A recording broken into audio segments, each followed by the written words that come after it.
आज के हमार गीत बा। जब बेटी घर से विदा होती है, माँ बाप को कितना तकलीफ होता है, तो उसी के भाव में गीत बा। बेटी अपने सखी से का कहता। गवन के दिन नियरान सजन मोरया में साखी, गवन के दिन नियरान सजन मोरया में साखी। पापा जे रोवे घरवा दुअरवा, पापा जे रोवे घरवा दुअरवा, मम्मी के जिया बिल खाए सजन मोरया में सखी। मम्मी के जिया बिल खाई सजन मोरया में सखी।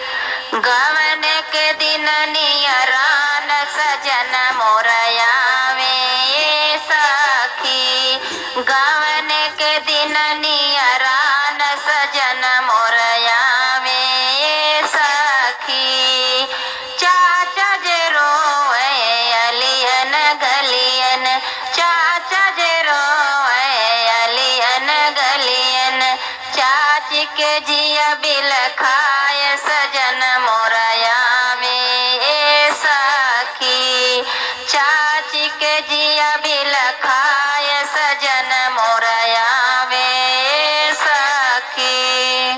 गवन के दिन नियरान सजन मोरया में सखी, गवन के दिन नियरान सजन मोरया में सखी।